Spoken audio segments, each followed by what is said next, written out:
प्रधानमंत्री मोदी ने वॉशिंगटन के अर्लिंगटन स्मारक जाकर भारतीय मूल की अंतरिक्ष यात्री कल्पना चावला को श्रद्धांजलि दी। प्रधानमंत्री ने कल्पना चावला के परिवार के अलावा भारतीय मूल की अंतरिक्ष यात्री सुनीता विलियम्स से भी मुलाकात की।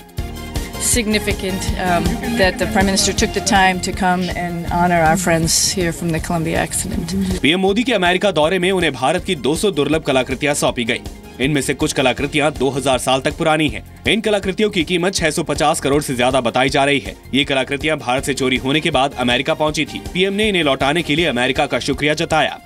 अमेरिकन गवर्नमेंट का, प्रेसिडेंट ओबामा का हृदय से बहुत सा आभार व्यक्त करता हूँ कि उन्होंने भारत की एक महान संपदा को आज भारत को वापस लौटाया है। मथुरा हिंसा मामले में यूपी सरकार ने न्यायिक जांच का आदेश दिया है। इलाहाबाद हाईकोर्ट के पूर्व जज इम्तियाज मुर्तजा की अध्यक्षता में जांच आयोग का गठन किया गया है।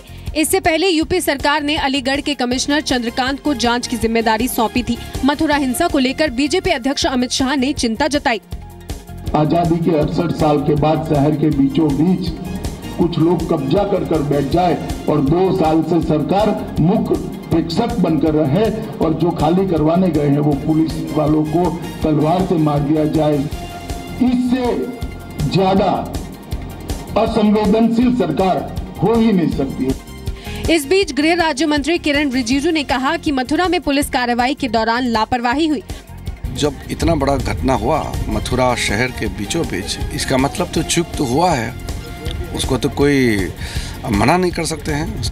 मथुरा के जवाहर बाग को खाली कराने के दौरान 29 लोग मारे गए थे। इनमें मथुरा के सिटी एसपी मुकुल द्विवेदी और थानेदार संतोष यादव शामिल हैं।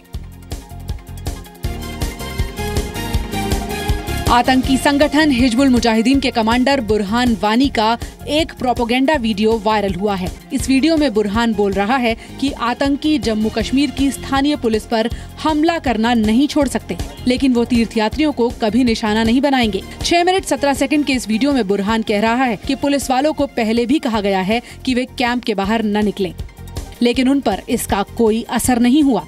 बुरहान इस वीडियो में ये धमकी भी दे रहा है कि सैनिक कॉलोनी या अलग से कश्मीरी पंडितों के लिए टाउनशिप बनाई गई तो आतंकी उस पर हमला करेंगे। केंद्रीय मंत्री संजीव बाल्यान के बयान पर विवाद हो गया है। बाल्यान ने दादरी में गोमांस के शक में मारे गए अखलाक के परिवार वालों के खिलाफ जांच की मांग की है। देखिए, मैंने ये कहा था कि चूंकि फोरेंसिक लेबोरेटरी में सिद्ध हो चुका है कि वो गाय का मांस था, अब वो मिला है फ्रीज से किसी के, तो जो भी कानूनी कार्रवाई है, गौ हत्या और गौ मांस रखना दोनों चीजें उत्तर प्रदेश में बैन है, कानूनन जुर्म है। बीजेपी अध्यक्ष अमित शाह ने कहा है कि बाल्यान ने जो कहा है वो उनका निजी बयान है। ये संजीव बाल्यान का व्यक्तिगत बयान है और वो मथुरा की लैब से जो रिपोर्ट आई इसके आधार पर किया हुआ बयान है। विपक्ष ने बाल्यान के बयान का विरोध किया है। चुनाव आने वाला और उसी के ध्यान में रखते हुए हर व्यक्ति, खासतौर से भारतीय जनता पार्टी, इसमें बढ़ चढ़ के आगे करे। 2017 को मद्देनजर रख करके चुनाव को धार्मिक ध्रुवीकरण की ओर ले जाना चाहते हैं। 28 सितंबर को दादरी के बिसहाड़ा गांव में अखलाक की हत्या कर दी गई थी। पिछले दिनों मथुरा की एक लेबोरेटरी की रिपोर्ट में कहा गया कि मौके पर मिला मांस गोमांस ही था। बिसहाड़ा गांव में कल एक पंचायत ने अखलाक के घर वालों के खिलाफ गोहत्या का केस दर्ज करने की मांग की।